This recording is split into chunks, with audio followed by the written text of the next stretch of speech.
Victoria going ahead with controversial Aboriginal treaty despite polls showing most do not support it. Yeah, this government is treasonous. They're literally telling the population, fuck what you want, you do what we tell you.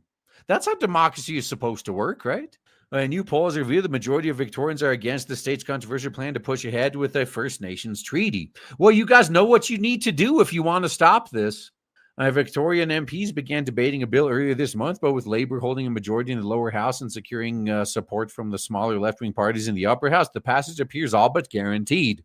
How does Labour have a majority? Oh, right. All these people voted for them, and now they're regretting it. Yeah, regretting who they voted for, regretting giving their guns up, regretting laughing at us when we warned them. The treaty is just a fucking piece of paper. All that matters is if anyone's willing and able to enforce it. Now, once enacted, legislation will hand several powers to an Indigenous representative body known as the Gelung Wall, despite Victorians rejecting similar proposals during the current year -2 voice referendum. The treaty process has already cost an estimated $776 million since work began in current year -9, with the Gelung Wall set to receive $70 million annually in taxpayer funding. That figure will be reviewed regularly and is expected to rise over time. Hey, if you live in Victoria, like they're literally stealing your money and burning it. A poll conducted by independent researcher Fox and Hedgehog. What the fuck, man? You actually got Sonic and Tails to do the research for you guys? That's pretty impressive. For the conservative think tank, the Institute of Public Affairs found that only 37% of respondents support the treaty. Another 42% say they oppose it, or 21% remain undecided. When respondents were asked to choose between supporting or opposing the treaty, 52% say they were against it compared to 48% in favor. Well, maybe you should vote along those same lines next election. IPA research fellow. Wait. What does someone who's researching India Pale Ales have to do with any of this? So Margaret Chambers said the results showed the voters were not backing the treaty. According to the IPA poll, the demographic groups that support and oppose the treaty mirror the same trends seen in the current year -2 voice referendum, which was rejected by Australians. And just like they're doing here, that's not going to stop them from implementing it anyway. They literally don't care that you reject it. What are you going to do about it?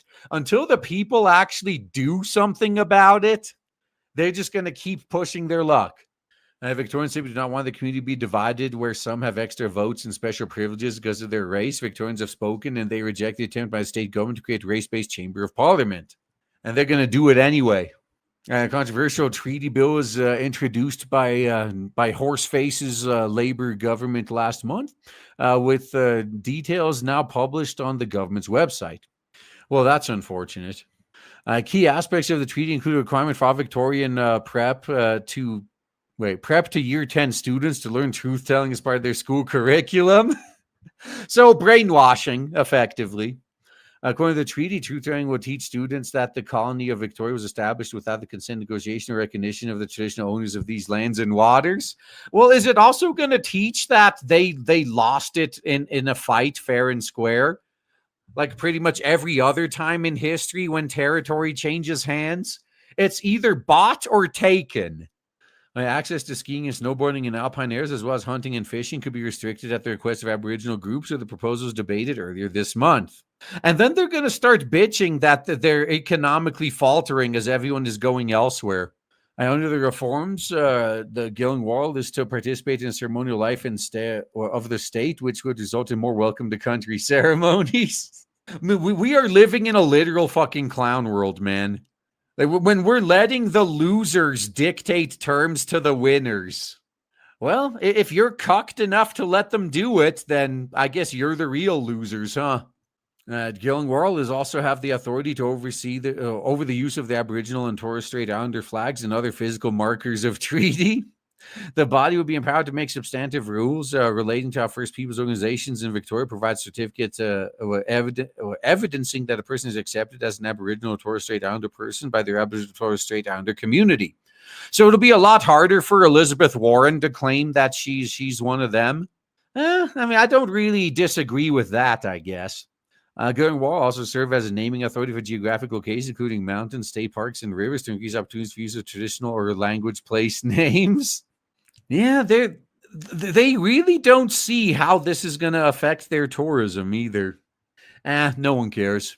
Let them do it. Let's see what happens.